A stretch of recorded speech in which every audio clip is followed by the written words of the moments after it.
Que doit-on comprendre? Mais comprendre que la dignité humaine ne doit pas être perdue, que l'esclavage ne doit pas devenir un héritage, disait Martin Luther King.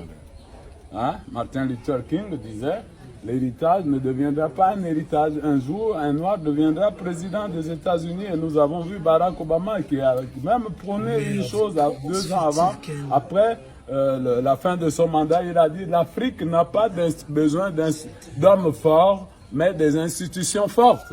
Disait Barack Obama. L'Afrique n'a pas besoin d'hommes forts, mais des institutions fortes. Est-ce que nous avons réellement des institutions fortes? Oui, nous en avons.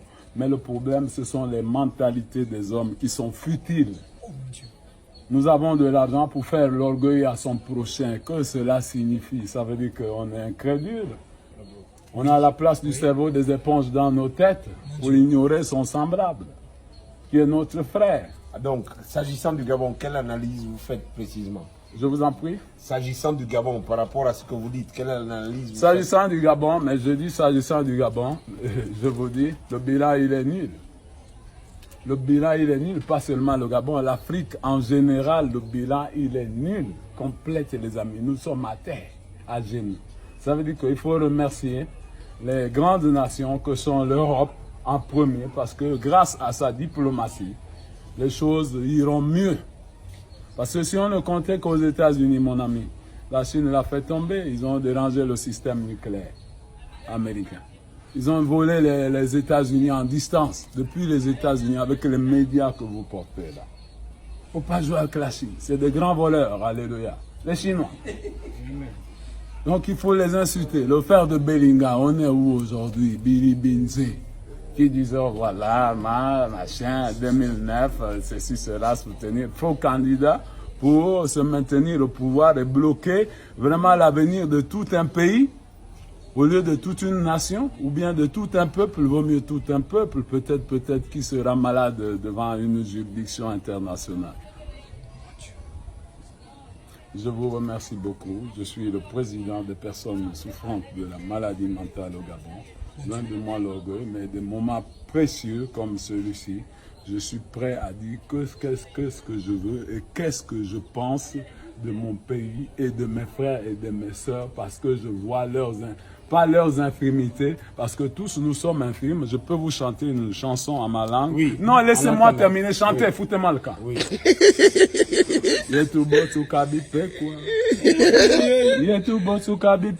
Kanana, kanana. Kanana, kanana. Ça veut dire que tous nous sommes des aveugles, des infirmes. Alléluia. Mais finalement, lorsque vous voyez un tradit praticien va en brousse, avant de taper sur l'IPEC ou même en question l'Écosse pour que ça tombe pour venir soigner un malade, un patient, ou bien donner l'enfant à celui qui en cherche, parce que les arbres de la forêt ont toujours été pour nous quelque chose de sacré. Parlons par exemple de l'Iboga. Là, je suis avec du thé, peut-être de quoi? Des États-Unis? Bien, c'est la Norvège, ça? Indien. C'est du thé norvégien? Indien. C'est du thé indien. Mais attendez, je vais lire un peu.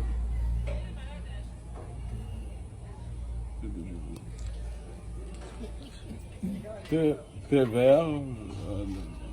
Bon, mais ça, c'est français, ça. Oui, mais est-ce que vous pensez qu'il y a un avenir meilleur pour le Gabon? Oui, il y a un avenir parce que Dieu nous fait des promesses de bonheur.